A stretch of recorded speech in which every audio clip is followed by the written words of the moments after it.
Hello students, welcome back to Google chemistry. Wish very very good morning. आज हम लोग discuss करेंगे P block के एलिमेंट्स के लास्ट फैमिली की, जिसका नाम है ग्रुप नंबर 18 और नोबेल गैस। प्यारे बच्चों, मैं अगर आपको बताऊं तो ये बहुत ही इंपॉर्टेंट ग्रुप है तो बहुत ही छोटा ग्रुप, क्योंकि इसमें बहुत सारी केमिकल रिएक्शन पढ़नी नहीं है। क्यों नहीं पढ़नी, हम ये सब डिस्कस करेंगे। लेकिन आपको मैं बता दूं कि नोबेल गैस एक ऐसी फैमिली है जहाँ से किसी भी कम्पिटेटिव एग्जाम में अगर आप बैठोगे तो 1 से 2 क्वेश्चन बन ही जाएंगे। तो बहुत अच्छे से पढ़ना है, बहुत मेहनत से पढ़ना है, सारे कॉन्सेप्ट के छोटे छोटे क्लियर करके चलना है। और यूपी बोर्ड इंग्लिश मीडियम में हम लोगों को 95% आसानी से गेन करना है। तो आइए पढ़ते हैं, और इस लेक्चर के बाद फिर हम लोग पी ब्लॉक के क्वेश्चंस करेंगे। और जैसे ही आप सारे क्वेश्चन सॉल्व कर लोगे, आपका कॉन्फिडेंस लेवल यहाँ आ जाएगा। फिर आप जो सोच रहे हो ना कि यार केमिस्ट्री बहुत कठिन है, ये भय आपसे निकल जाएगा। तो आइए शुरू करते हैं हमारे चैप्टर के लास्ट टॉपिक का, जिसका नाम है ग्रुप नंबर 18। नाम क्या है भैया? Group number 18। और इसका एक और नाम है भाई, इसको प्यार से हम लोग क्या कहते हैं? इसको प्यार से हम लोग कहते हैं नोबेल गैस। अब बहुत बड़ी चीज़ हो जाती है कि sir why group number 18 is equal to noble gas. तो थोड़ा सब्र करो, अभी सब कुछ क्लियर हो जाएगा। सबसे पहले हम क्या करते हैं कि ग्रुप नंबर 18 के सारे एलिमेंट्स का नाम लिखते हैं भाई। हीलियम, नियॉन, आर्गन, क्रिप्टॉन, जेनान और रेडान। देखो मेरे बच्चों, अब आप कहोगे सर जी ट्रिक। यार देखो, मैं शॉर्टकट बहुत कम आपको सोचता हूँ कि शॉर्टकट पे आप कम चलो। मैं इसकी ट्रिक दे दूं, जब तक तुम ट्रिक रटोगे इससे बढ़िया डायरेक्ट याद कर लो। Helium, neon, argon, krypton, जेनान, radon. मेरे साथ 2 बार बोलो, आपको भी याद होगा। Helium, neon, krypton, जेनान, radon. Helium, neon, krypton, जेनान, radon. कैसे नहीं याद होगा भाई? हो जाएगा, ठीक है ना।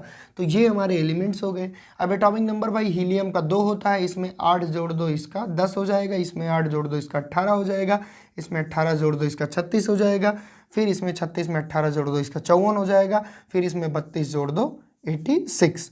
यानी कि किए क्या, यहाँ पे +8 जोड़े, यहाँ पे +8 जोड़े, यहाँ पे +18 जोड़े, यहाँ पे +18 जोड़े, यहाँ पे 32।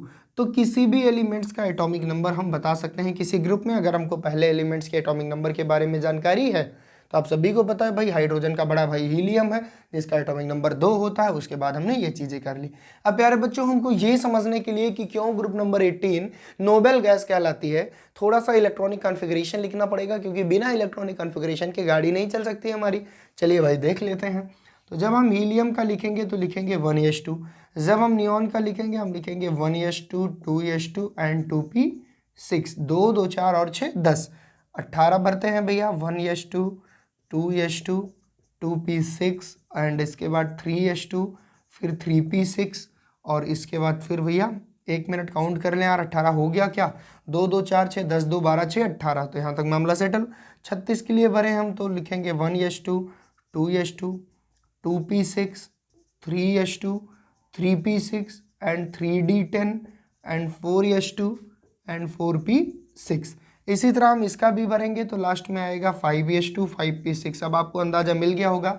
यहाँ पे देखो, यहाँ पे 2s2, 2p6 मिला, यहाँ पे 3s2, 3p6 मिला, यहाँ पे 4s2, 4p6 मिला। तो 100% से डेट कि यहाँ पे 5s2, 5p6 मिलेगा। और अगर हम बात करें रेडान के केसेस में तो यहाँ पे मिलेगा 6s2, 6p6। यानी कि एक चीज़ तो क्लियर हो गई कि इनके वैलेंस सेल इलेक्ट्रॉनों की अगर हम बात करें, इनके जनरल इलेक्ट्रॉनिक कॉन्फ़िगरेशन की अगर हम बात करें, तो वो हमारा क्या आ रहा है? NH2NP6। और एक बात बड़े मज़े की है प्यारे बच्चों, एक्सेप्ट हीलियम, ये वर्ड जरूर यूज कर देना। आप देखे होंगे इनके इलेक्ट्रॉनिक कॉन्फ़िगरेशन में तो हीलियम का 1s2 है, बाकी सब में वैलेंस सेल की बात करें तो NH2NP6, NH2NP6, NH2NP6, NH2NP6 and NH2NP6। यहाँ पे N की वैल्यू यहाँ पे 2 है, यहाँ पे 3 है, यहाँ पे 4 है, यहाँ पे 5 है, यहाँ पे 6 है। तो बहुत इजीली हम इलेक्ट्रॉनिक कॉन्फ़िगरेशन इसका फाइंड आउट कर सकते हैं। अब आपको भैया लुईस और कौशल नाम के एक साइंटिस्ट ने एक बड़ी खतरनाक सी बात बताई। सर ये लुईस और कौशल कौन है? बता रहा हूँ, आज पूरी हिस्ट्री खोल दूंगा। ये लुईस और कौशल कौन है? लुईस और कौशल ने कहा भाई कि हर एलिमेंट की ये टेंडेंसी होती है कि अगर वो अपने वैलेंस शेल में 8 इलेक्ट्रॉन पूरा कर लें तो वो अस्थायी हो जाते हैं। There is no need of any chemical bond. भाई मैंने आपको क्या बताया था कि बॉन्ड क्यों बनते हैं? अस्थायित्व को प्राप्त करने के लिए, स्टेबिलिटी को गेन करने के लिए। कोई भी एलिमेंट्स बॉन्ड कब बनाता है? जब उसके वैलेंस शेल में 8 इलेक्ट्रॉन नहीं है। या तो वो डोनेट करेगा, या तो वो गेन करेगा, या तो वो शेयर करेगा, तब बॉन्ड बनाएगा, तब 8 इलेक्ट्रॉन पूरा करेगा और मोक्ष की प्राप्ति करेगा। केमिस्ट्री में मोक्ष की प्राप्ति मतलब भैया 8 इलेक्ट्रॉन, ठीक है ना? Okay sir. तो लुईस और कौशल ने ऑक्टेट रूल दिया। ऑक्टेट रूल ने क्या कहा, every element have tendency to complete their octet, every element have tendency to complete their octet. हर एलिमेंट की ये टेंडेंसी होती है कि वो अपने अष्टक पूरा कर ले, अपने ऑक्टेट पूरा कर ले। ओके सर, मैं समझ गया। तो भैया जिसके वैलेंस शेल में 8 इलेक्ट्रॉन है, मतलब वो स्टेबल है, उनको कोई जरूरत नहीं है केमिकल बॉन्ड बनाने की, वो केमिकली इनर्ट होते हैं। तो जो केमिकली इनर्ट होते हैं इसीलिए हम उनको नोबेल गैस कहते हैं। तो आइए देखते हैं इनके वैलेंस शेल में कितने इलेक्ट्रॉन है। भाई 6 और 2 8। और अभी अभी सर ने कहा कि लुईस और कौशल ने बड़े प्यार से एक बात बोली कि जिनके वैलेंस शेल में 8 इलेक्ट्रॉन है वो किसी से बॉन्ड नहीं बनाते। जो किसी से बॉन्ड नहीं बनाते मतलब वो केमिकली इनर्ट होंगे, केमिकली इनर्ट। अब इनर्ट का मतलब क्या है भैया, अक्रिय। इनर्ट का मतलब क्या है, अक्रिय। अक्रिय का मतलब क्या होता है, जो किसी से क्रिया ना करे प्यारे बच्चों, उसे अक्रिय कहते हैं। ओके सर, तो due to completely fulfilled electronic configuration it is chemically inert, hence it is also known as noble gas. ये भैया आदर्श गैस, नोबेल का मतलब आदर्श। जैसे तुम एक नोबेल स्टूडेंट्स हो, ईमानदारी से पढ़ाई कर रहे हो, एकदम परफेक्ट हो, इसीलिए क्या कहते हैं, नोबेल। तो ये भी तो एकदम परफेक्ट है। एक बात बताओ, जब इसके वैलेंस शेल में 8 इलेक्ट्रॉन है तो ये क्यों जाएगा किसी से कहेगा भैया तुम हमसे जुड़ जाओ और मैं आपसे बॉन्ड बनाऊंगा? नहीं बनाएगा ना, नहीं बनाएगा। तो अगर आपसे कोई पूछे कि ग्रुप नंबर 18 को क्यों नोबेल गैस कहते हैं, तो आप सीधी सी बात बोलोगे कि जब हम इलेक्ट्रॉनिक कॉन्फ़िगरेशन लिखते हैं ग्रुप नंबर 18 के एलिमेंट का, हीलियम को छोड़ के सारे एलिमेंट्स हमारे वैलेंस शेल में 8 इलेक्ट्रॉन दिखाते हैं। और ऑक्टेट रूल के अकॉर्डिंग जिनके वैलेंस शेल में 8 इलेक्ट्रॉन है वो किसी से भी केमिकल बॉन्ड नहीं बनाते, वो स्टेबल होते हैं, वो इनर्ट होते हैं। Due to this reason group number 18 is also called noble gas. अब बात कर लें हीलियम की, तो हीलियम मानता हूं ऑक्टेट तो नहीं पूरे हैं, लेकिन आपको एक और रूल पढ़ाया गया था डबलेट का, मतलब जिनके वैलेंस शेल में अगर 2 भी इलेक्ट्रॉन हैं एस सबसेल में तो वो भी हमारा स्टेबल होगा। तो हीलियम के केस में भैया ये भी तो फुल फील्ड है। देखिए एक ही कमरा है, 2 लोग हैं और दोनों को बढ़िया से जी रहे हैं, तो ये भी स्टेबल है। तो जितने भी नोबेल गैस हैं वो स्टेबल होने के कारण किसी से भी बॉन्ड बनाने की जरूरत नहीं पड़ती। यही रीजन है कि इनको हम केमिकली इनर्ट कह सकते हैं, इनको नोबेल गैस कह सकते हैं। ठीक है ना। और एक बार फिर से मेरे साथ पढ़ो, helium, neon, argon, krypton, xenon, radon. Okay sir. प्यारे बच्चों एक मजे की बात बताऊं, जो हमारा रेडान है ये रेडियो एक्टिव एलिमेंट है, ये रेडियो एक्टिव एलिमेंट है। जैसे हमारे हर फैमिली में नीचे वाला सदस्य रेडियो एक्टिव होता था, ठीक उसी प्रकार इसमें भी जो हमारा रेडान है वो रेडियो एक्टिव एलिमेंट है। ओके सर, तो एक चीज़ तो क्लियर हो गई कि इनके ऑक्टेट पूरे होते हैं, किसी से बॉन्ड नहीं बनाते हैं। अच्छा, तुमने एक चीज़ और सुनी होगी, क्या पूछा जाता है भैया क्यों नोबेल गैस किसी से बॉन्ड नहीं बनाते? तो एक शब्द में जवाब देना, due to its complete octet, क्योंकि इनका ऑक्टेट कंप्लीट है। There is no need of form to chemical bond, इनको कोई जरूरत नहीं है भैया बॉन्ड बनाने की। ओके सर, मैं समझ गया। तो हम एक बात यहाँ पे लिख सकते हैं कि जनरली तो ये बॉन्ड नहीं बनाते, आज़ादी के पहले तक ये बॉन्ड नहीं बनाते थे, लेकिन आज़ादी के कुछ साल बाद एक महान साइंटिस्ट आए, बार्टलेट जी आए, और बार्टलेट ने कहा कि ऐसा नहीं है भैया नोबेल गैस बॉन्ड नहीं बनाते। मैं बताऊंगा कुछ आपको नई जानकारी, ये बॉन्ड बनाते हैं हाँ, लेकिन बहुत कम। ये बॉन्ड बनाते हैं, कंपाउंड जनरेशन करते हैं, लेकिन बहुत कम। तो हम ऐसे लिख सकते हैं, दे फॉर्म वेरी फ्यू कंपाउंड। अगर मैं लिख दूं कि दे फॉर्म नो कंपाउंड तो कई बच्चे कहेंगे सर मैं FIR कराऊंगा, हमको पता है XCF6 XCF4 XCF2 इसी के कंपाउंड है। बिल्कुल सही हो, लेकिन पहुंचने तो दो वहां तक। तो हमने क्या लिखा, they form very few compound, तो ये बहुत ही कम कंपाउंड बनाते हैं। Due to this reason it is called noble gas.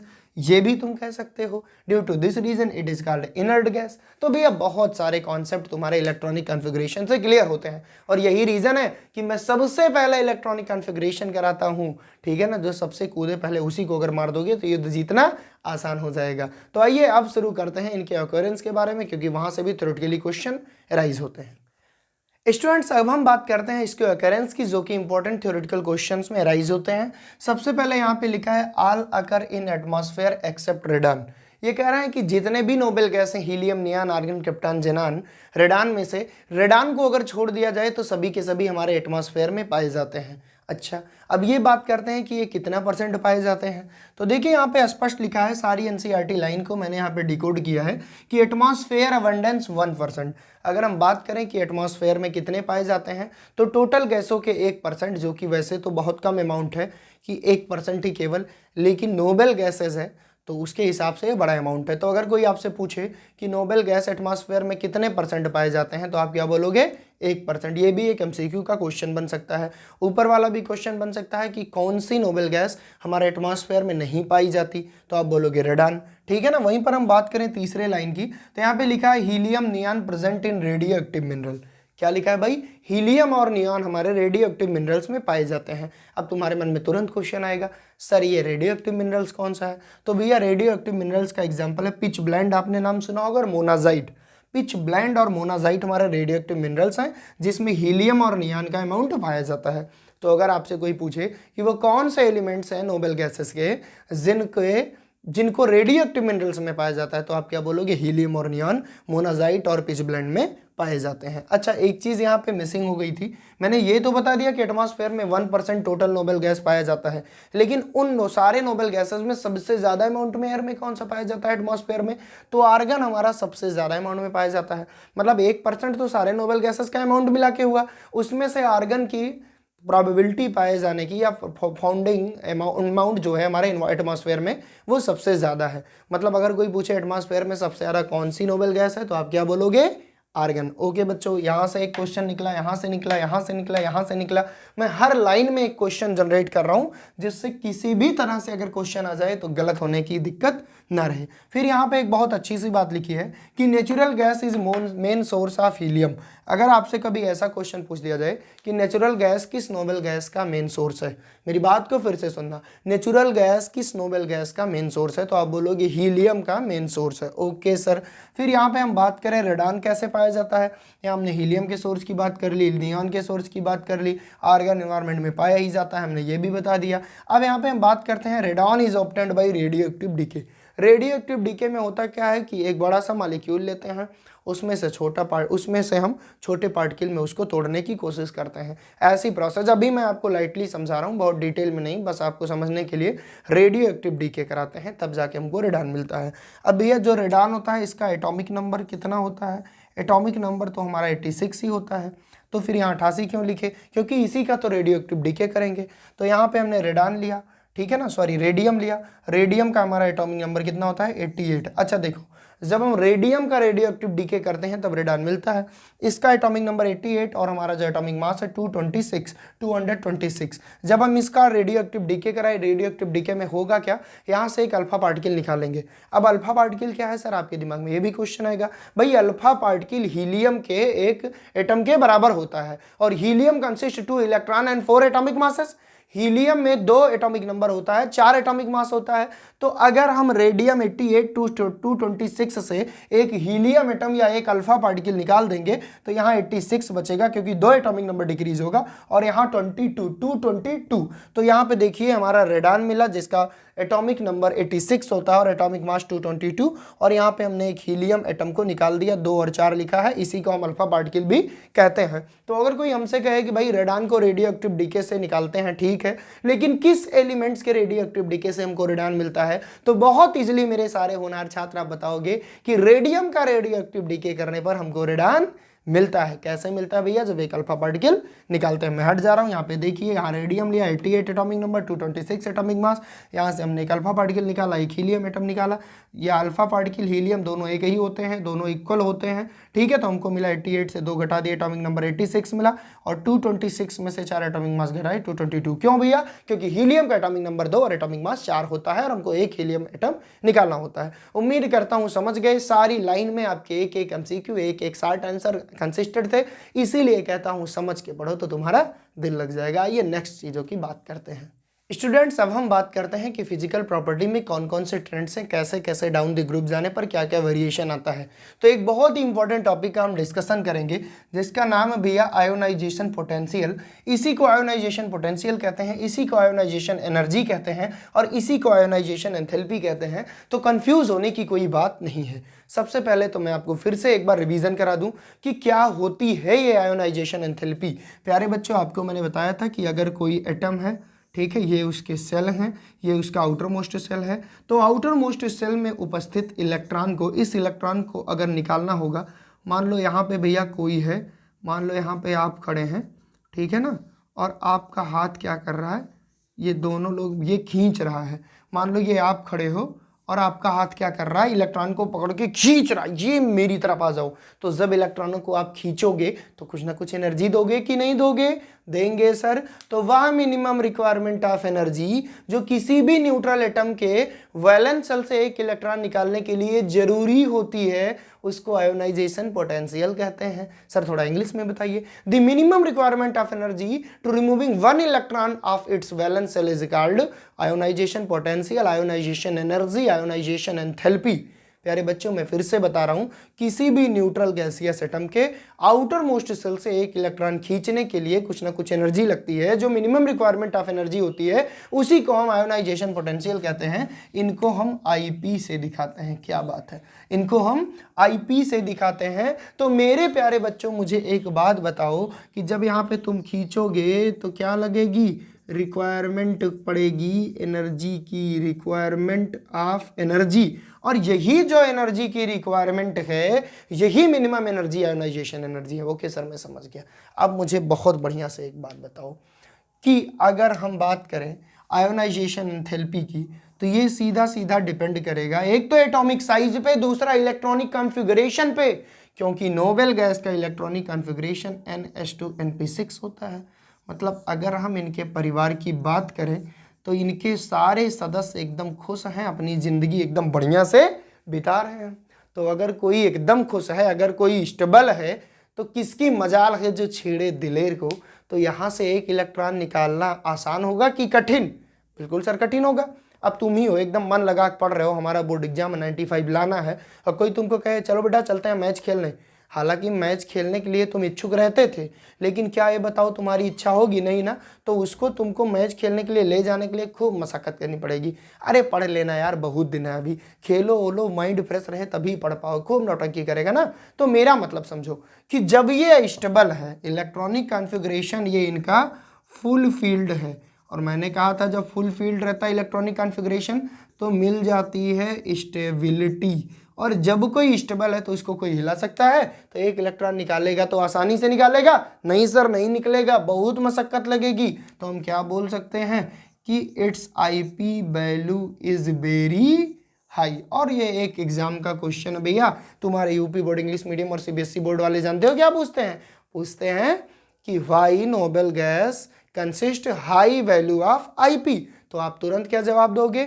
Because it's complete, it totally complete fulfilled, it is totally completely fulfilled due to its completion of the octet, it is extra stable, hence removing of one electron requiring very large amount of energy, so its IP value is very high। आप क्या बोलोगे कि क्योंकि इनके electronic configuration लिखने पर इनके outer most shell में 8 इलेक्ट्रॉन कंप्लीट हैं, ये एक्स्ट्रा स्टेबिलिटी गेन किए हैं, इसलिए इनसे अगर एक इलेक्ट्रॉन निकालना है तो ज़्यादा एनर्जी की रिक्वायरमेंट पड़ेगी, इसीलिए आईपी की वैल्यू वेरी हाई होती है। ये तो हो गया भैया आईपी की वैल्यू वेरी हाई होती है, ठीक है ना। पूरे अगर हम पीरियोडिक टेबल में बात करें तो नोबेल गैस की आईपी सबसे ज़्यादा होनी चाहिए भाई, क्योंकि ये सबसे स्टेबल होनी चाहिए, ठीक है ओके।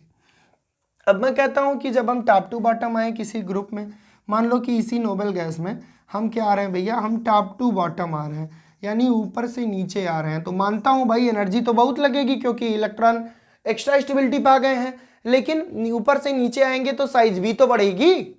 हाँ सर वो तो आपने बताया था, क्योंकि नंबर ऑफ सेल बढ़ रहा है तो साइज बढ़ी है, तो साइज जैसे जैसे बढ़ेगी थोड़ी सी आसानी होगी कि नहीं इलेक्ट्रॉन निकालने में? बिल्कुल होगी। मेरी बात को फिर से समझना, जब हम ऊपर से नीचे आते हैं साइज बढ़ती है ना, जब साइज बढ़ेगी तो इलेक्ट्रॉन निकालने में आसानी होगी कि नहीं होगी? होगी। इसका मतलब कि on going top to bottom IP value will be reduce. भैया जब हम ग्रुप में ऊपर से नीचे जाते हैं तो the value of IP will be reduce, तो आयोनाइजेशन पोटेंशियल की वैल्यू घटेगी। क्यों भैया? क्योंकि साइज बढ़ रही है। ओके सर मैं समझ गया। चलो भैया अब हम बात करते हैं एटॉमिक साइज की। तो बात क्या करना है यार, अभी अभी मैंने सब बता दिया कि जब हम ऊपर से नीचे आते हैं तो सदियों से ये नियम रहा कि नंबर ऑफ सेल बढ़ता है तो एटॉमिक साइज भी बढ़ेगी। इसमें कोई रॉकेट साइंस नहीं है, सब तुम पढ़ चुके हो, क्योंकि नंबर ऑफ सेल बढ़ता है इसलिए एटॉमिक साइज बढ़ती है, ठीक है, इसमें कोई दिक्कत नहीं। हाँ आईपी याद रखना क्यों हाई होती है, क्यों ऊपर से नीचे घटती है। अब हम एक बहुत ही इंपॉर्टेंट टॉपिक का डिस्कशन करने जा रहे हैं, और लिख के ले लो, क्वेश्चन तो फिक्स है भाई, क्वेश्चन तो फिक्स है। वो क्या है? Electron gain enthalpy. चाहे जेई हो, चाहे नीट हो, चाहे आपका बोर्ड एग्जाम हो, क्वेश्चन यहाँ से बनना है। तो आइए उसको भी समझ लेते हैं, जब बनना है तो पढ़ लेते हैं। एक ऐसा टॉपिक जिससे क्वेश्चन आना फिक्स है, तो आइए बात करते हैं इलेक्ट्रॉन गेन एंथैल्पी की। सबसे पहले तो मैं आपको फिर से एक बार समझा दूं कि भाई ये इलेक्ट्रॉन गेन एंथैल्पी होती क्या है। मुझे पता है कि आप पढ़े लिखे छात्रों, आपको पता है, लेकिन मुझे ये भी पता है कि अगर कोई चीज़ दोबारा पढ़ेंगे तो रिवीजन हो जाएगा, और repetition is the best method. Repetition सबसे अच्छा तरीका है सक्सेस को गेन करने का। ओके सर, भाई किसी न्यूट्रल एटम द्वारा बाहर से एक इलेक्ट्रॉन गेन करने पर, बाहर से एक इलेक्ट्रॉन आया, जब इस इलेक्ट्रॉन को इन्होंने गेन किया तो कुछ ना कुछ एनर्जी रिलीज हुई होगी। क्या हुआ होगा प्यारे बच्चों? एनर्जी रिलीज हुई होगी। मैंने क्या बोला, मेरी बात को जरा बढ़िया से सुनना, कि एक इलेक्ट्रॉन गेन करने पर जो एनर्जी रिलीज होती है वही क्या है? Electron gain enthalpy. किस केसेस में?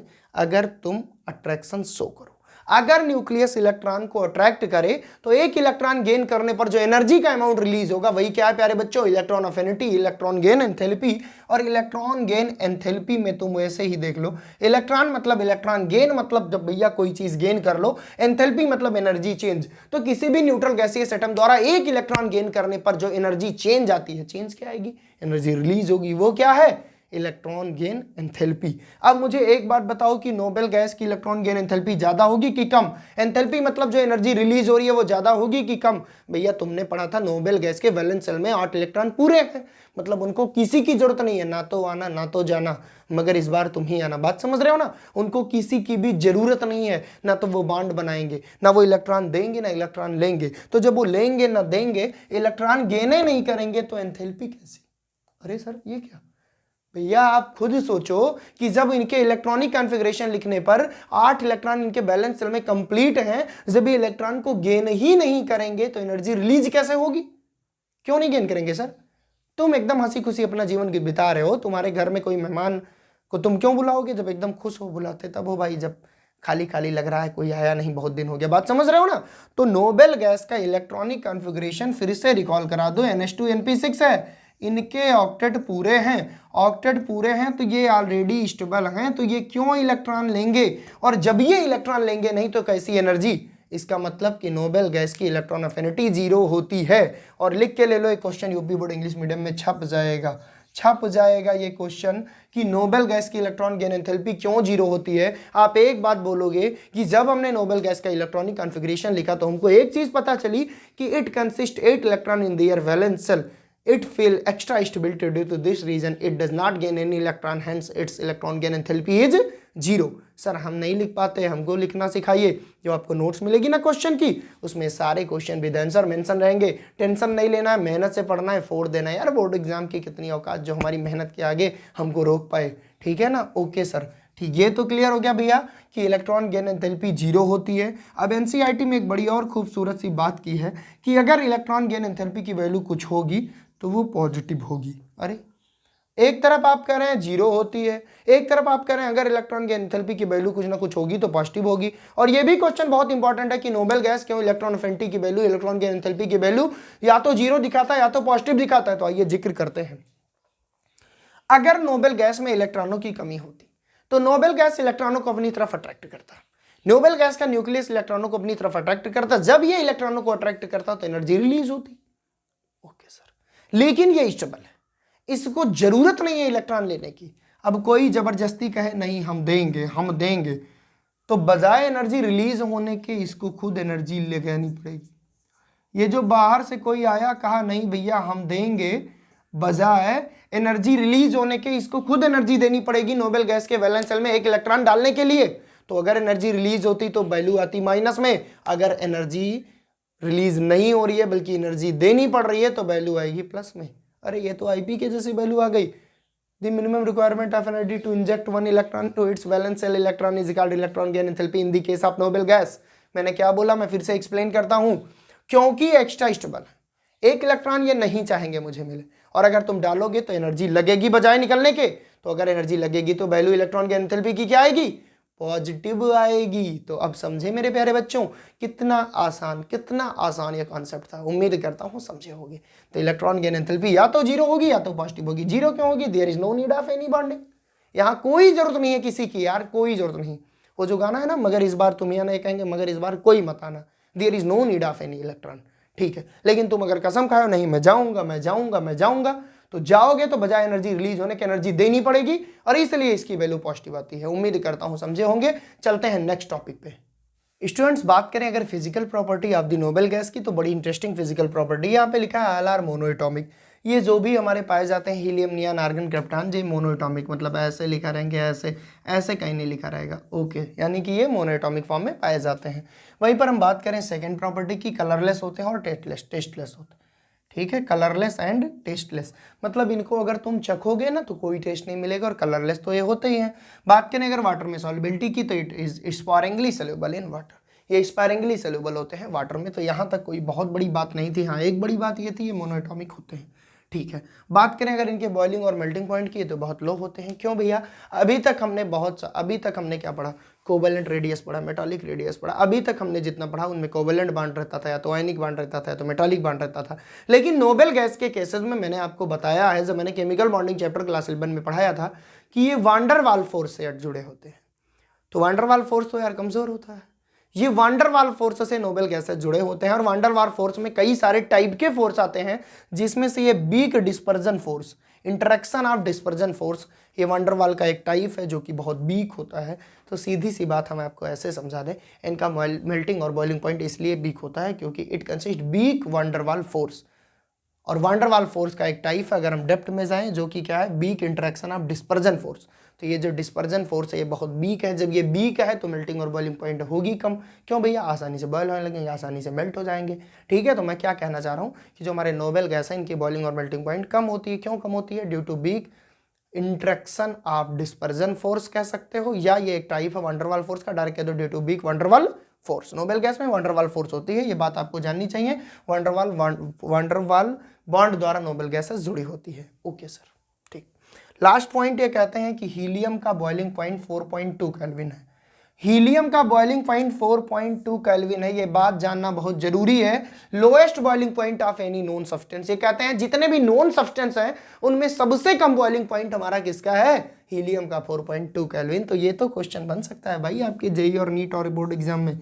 क्या कह रहा है? हीलियम का बॉइलिंग पॉइंट सबसे लोएस्ट है एनी नोन सब्सटेंस, आज तक जितने भी सब्सटेंस जाने गए उसमें से हीलियम का बॉइलिंग पॉइंट सबसे कम है। याद कर लो, फिर से रिवीजन कराऊंगा, ये मोनोएटॉमिक होते हैं, ये दोनों पॉइंट बहुत इंपॉर्टेंट नहीं है, लेकिन इनका बॉइलिंग और मेल्टिंग पॉइंट क्यों कम होता है? अगर एग्जाम में आ गया तो तुम क्या लिखोगे?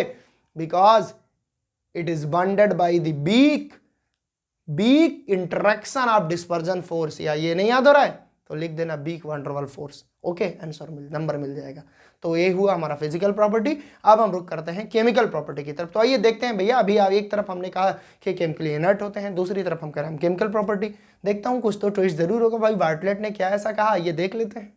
फ्रेंड्स, अब हम बात करते हैं इसकी केमिकल प्रॉपर्टी की। एक तरफ हमने क्या कहा कि नोबेल गैस के वैलेंस शेल में 8 इलेक्ट्रॉन कंप्लीट होते हैं, जिसके कारण ये किसी भी से भी रिएक्शन नहीं करता, और इसी वजह से हम इसको इनर्ट गैस या नोबेल गैस कहते हैं। फिर दूसरी तरफ हम आज केमिकल प्रॉपर्टी पढ़ने की बात कर रहे हैं, भाई ऐसा क्यों?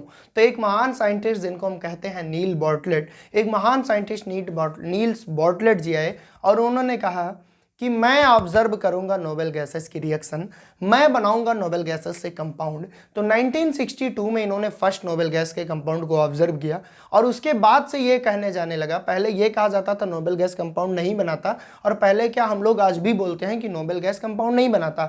लेकिन जब 1962 में नील्स बार्टलेट जी ने इस बात को प्रमाण दे दिया कि एक ऑब्जर्व किया नोबेल गैस का कंपाउंड, तो फिर हम लोगों ने ये कहना शुरू कर दिया कि noble gas form few compound. हम लोगों ने क्या कहना शुरू कर दिया? Noble gas form few compound, ये बहुत थोड़े कंपाउंड बनाता है। तो आइए देखते हैं। सबसे पहले हम लिखते हैं कि दे आर लीस्ट रिएक्टिव। जो हमारे नोबेल गैसेस होते हैं ये बहुत कम रिएक्टिव होते हैं। आप बोलोगे क्यों?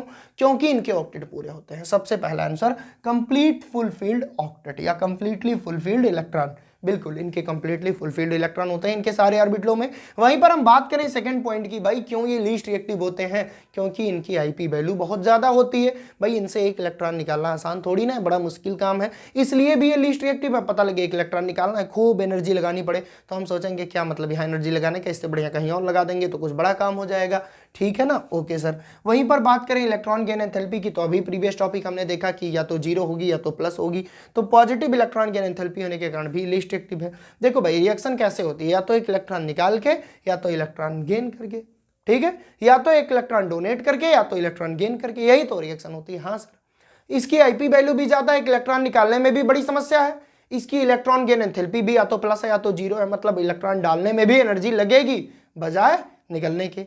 तो ये केसेस है, इसलिए ये लीस्ट एक्टिव है। उम्मीद करता हूं आप समझे होंगे। ये एक क्वेश्चन है आपके यूपी बोर्ड इंग्लिश मीडियम का कि why noble gas are least active. तो ये 3 पॉइंट लिखकर आप एक्सप्लेन कर दोगे तो आपको पूरा नंबर मिल जाएगा। आइए कुछ और बात करते हैं। यहाँ पे बड़ी खूबसूरत सी बात लिखी है कि 1962 में Niels Bartlett observe reaction of noble gas. मैंने आपको बताया ना कि 1962 में एक महायोद्धा जन्म लेने के बाद एक बात बोला कि मैं ऑब्जर्व करूंगा नोबेल गैस की रिएक्शन, मैं बताऊंगा नोबेल गैस के कंपाउंड। इन्होंने क्या ऑब्जर्वेशन किया, इन्होंने देखा कि जो हमारी O2 होती है यानी कि ऑक्सीजन, जो हमारा O2 होता है, जो उसकी आईपी वैल्यू है वो 1175 किलोजूल पर मोल है। मेरी बात को बहुत ध्यान से समझना, बहुत इंटरेस्टिंग टॉपिक है और यहाँ से क्वेश्चन आपके जेई और नीट जैसे एग्जाम में आ सकते हैं। मैंने क्या बोला कि इन्होंने ऑब्जर्व किया जो हमारी फर्स्ट आईपी ऑफ ऑक्सीजन है वो 1175 किलो जूल पर मोल है, और इन्होंने ऑब्जर्व किया कि जो जेनान की भी हमारी आयोनाइजेशन पोटेंशियल है वो 1170 किलो जूल पर मोल है। मतलब ये दोनों तो लगभग अप्रॉक्सीमेट हैं, ये दोनों तो लगभग अप्रॉक्सीमेट हैं भाई। First IP of the oxygen 1175 and first IP of the xenon 1170 kilojoule per mole. तो इन्होंने कहा एक बात बताओ, जब ऑक्सीजन बॉन्ड बना सकता है, जब ऑक्सीजन बॉन्ड बना सकता है, ऑक्सीजन के कंपाउंड हो सकते हैं, तो जेनान के क्यों नहीं? बड़ी लॉजिकली बात सोची यार, बार्टलेट जी ने बहुत लॉजिकली बात सोची। इन्होंने सोचा कि जब ऑक्सीजन बॉन्ड बना सकता है तो जेनान क्यों नहीं। तो इन्होंने क्या किया, एक रेड कलर का कंपाउंड सबसे पहले प्रिपेयर्ड किया जिसमें इन्होंने ऑक्सीजन लिया और प्लेटिनम हेक्साफ्लोराइड। इन्होंने क्या क्या लिया, ये चीज थोड़ा याद रखिएगा प्यारे बच्चों। इन्होंने ऑक्सीजन लिया, प्लेटिनम लिया और 6 फ्लोरीन लिया। बहुत अच्छे से समझना, इन्होंने ऑक्सीजन लिया, प्लेटिनम लिया, 6 फ्लोरीन लिया और एक नया कंपाउंड बना दिया O2 प्लस PTF6। मैं यहाँ पे आपके सामने लिख दे रहा हूँ O2 प्लस PTF6। इस कंपाउंड के इन्होंने बनाया। तो इन्होंने कहा कि जब ऑक्सीजन कंपाउंड बना सकता है तो जेनान क्यों नहीं, क्योंकि दोनों की आईपी अप्रोक्सीमेट सिमिलर है। तो इन्होंने सेम PTF6 की रिएक्शन करा दी जेनान से। यहाँ पे लिखा है by mixing of जेनान and PTF6, और इन्होंने कंपाउंड बनाया जेनान प्लेटिनम हेक्साफ्लोराइड XePTF6 और ऊपर एक माइनस। बहुत ध्यान से समझना, मैं फिर से इस पर आ रहा हूं कि बार्टलेट जी ने क्या किया, ऑक्सीजन को प्लेटिनम हेक्साफ्लोराइड के साथ रिएक्शन कराई और उन्होंने देखा कि O2 प्लस PTF6 कंपाउंड बना। ठीक है, फिर उन्होंने सेम रिएक्शन कराई जेनान के साथ, जेनान की PTF6 के साथ कराई। इन्होंने देखा कि जेनान प्लेटिनम हेक्साफ्लोराइड एक माइनस को कंसिस्ट करते हुए बना, और this was the first compound of the Nobel gas. तो 1962 में नील्स बार्टलेट जी ने ये बताया कि अभी तक जो तुम समझ रहे थे वो गलत था, आज से तुमको समझना पड़ेगा। आजादी के बाद एक नई क्रांति लाई in the field of noble gas chemistry. इन्होंने कहा कि नोबेल गैस भी कंपाउंड बनाते हैं। तब पहला कंपाउंड हमारा ये था। अब मान लो तुम्हारे जेई का क्वेश्चन, नीट का क्वेश्चन आ जाए कि पहला नोबेल गैस कंपाउंड कौन था, तो आप बता दोगे XePTF6 1 माइनस। ओके सर, आसान है ना, बिल्कुल आसान है, जब आप पढ़ाते हो तो आसान हो जाता है। चलो एक चीज और देखते हैं। ये कह रहे हैं कि क्या क्रिप्टॉन भी कंपाउंड बनाएगा, तो भैया बनाता है लेकिन वेल नोन नहीं है, बहुत ज्यादा ये फोकस में नहीं है। क्रिप्टॉन फ्लोराइड KrF2 बहुत फोकस में नहीं है। अगर हम बात करें रेडान की, तो बनाने को तो ये भी RnF2 बना सकता है, लेकिन ये रेडियो एक्टिव टेक्निक द्वारा आइडेंटिफाई किया जाएगा। नॉर्मली हम नहीं बता सकते कि ये रेडान का कंपाउंड है। मतलब समझ रहे हो? हाँ, सबसे पहला कंपाउंड हमारा कौन था, XePTF6 1 माइनस। ओके सर, और बात करें कंपाउंड ऑफ क्रिप्टॉन की तो KrF2 और रेडान की तो RnF2, बट ये रेडियो एक्टिव टेक्निक द्वारा आइडेंटिफाई किया सकता है। सर ऐसा बताइए कि क्या कोई ऐसा भी नोबेल गैस है जिसका कोई कंपाउंड नहीं बना? अभी आप कह रहे थे कि ये कंपाउंड ही नहीं बनाते, अब आप कह रहे हो कि रेडान बना लिया, जेनान बना लिया, क्रिप्टॉन बना लिया। हाँ भैया, हीलियम, नियॉन, आर्गन ऐसे नोबेल गैस है जो किसी से भी रिएक्शन नहीं करते। हीलियम, नियॉन, आर्गन ऐसे नोबेल गैस हैं जो कोई भी कंपाउंड नहीं बनाते। तो ये बात आप याद कर लीजिए। यहाँ पे मैंने लिखा है no compound helium, neon, argon. हो सकता है आपके MCQ में आ जाए कि कौन कौन से नोबेल गैस हैं जिनके कोई कंपाउंड नोन नहीं है, तो आप बोलोगे हीलियम, नियॉन, आर्गन। ठीक है ना। सबसे पहला कंपाउंड किसने बनाया भाई? जेनान से बना। क्या बना? जेनान PTF6 1 माइनस। क्यों बना? क्योंकि ऑक्सीजन की आयोनाइजेशन एंथैल्पी और जेनान की आयोनाइजेशन एंथैल्पी सिंपलर थी। तो नील्स बार्टलेट जी ने लगाया दिमाग भैया, और इन्होंने कहा कुछ तो गड़बड़ है, मैं प्रूव्ड करके दिखाऊंगा, और एक नई क्रांति ला दी आपके अपने नोबेल गैस केमिस्ट्री में। ओके सर, तो यहाँ से हमारी केमिकल रिएक्टिविटी भी फिनिश। अब हम बात करते हैं ज़ेनान के कुछ वेल नोन कंपाउंड, जैसे आपने भी सुना होगा XeF2, XeF4, XeF6, और एग्जाम में खूब आता है कि सर इनके डायग्राम बनाइए, इनके प्रिपरेशन का मेथड लिखिए। थोड़ा सा इंट्रोडक्शन देखते हैं, लॉन्ग आंसर में ये क्वेश्चन हमको मिलेगा ही मिलेगा। तो आइए डिस्कस कर लेते हैं। स्टूडेंट्स, बात करें अगर कि इस चैप्टर में हमको कौन कौन से कंपाउंड पढ़ने हैं, किनके किनके हमको स्ट्रक्चर पढ़ने हैं, किनके किनके प्रिपरेशन पढ़नी है, तो और कौन कौन से वेल नोन कंपाउंड है हमारे ज़ेनान के। तो यहाँ पे भैया सबसे पहले हमने ज़ेनान और फ्लोरीन के बीच के कंपाउंड को लिखा है। यहाँ पे XeF2, XeF4, XeF6, xenon difluoride, xenon tetrafluoride, xenon hexafluoride, ये तीनों बहुत ही इंपॉर्टेंट है। मैं आज ही बता दे रहा हूँ कि ये तीनों हम लोग लॉन्ग आंसर में करेंगे वेल डिटेल, पहले से ही लिख लो कि ये तीनों बहुत ज़्यादा इंपॉर्टेंट है। भाई ये क्वेश्चन फिक्स है तुम्हारे बोर्ड एग्जाम में, क्या कि ज़ेनान के फ्लोराइड का स्ट्रक्चर लिखिए या उनकी प्रिपरेशन का मेथड लिखिए। तो ये चीज़ें हम लोग लॉन्ग आंसर में कवर कर लेंगे। अच्छा, बात करते हैं हम दूसरे की कि ज़ेनॉन और ऑक्सीजन के बीच में भी कंपाउंड बनते हैं।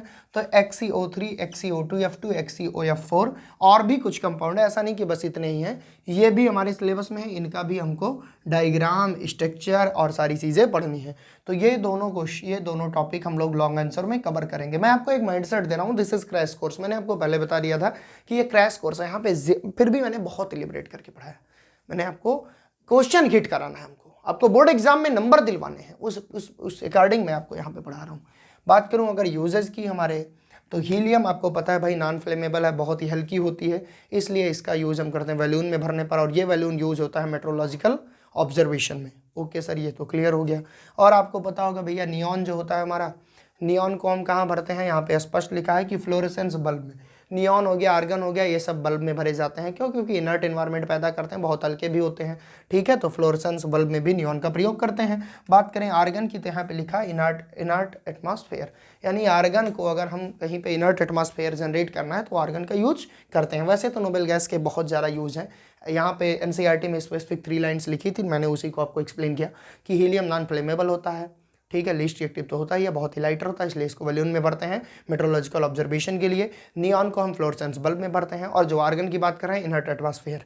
रेडान और ज़ेनान का ऐसा नहीं है कि यूज़ नहीं है, लेकिन आपकी NCERT में डायरेक्ट लिखा है कि कोई इंपॉर्टेंट यूज़ नहीं है। ठीक है, हाँ, तो ये बहुत बड़ा मैटर नहीं करता। यहाँ से जो भी क्वेश्चन आएंगे हम लोग उसको देख लेंगे।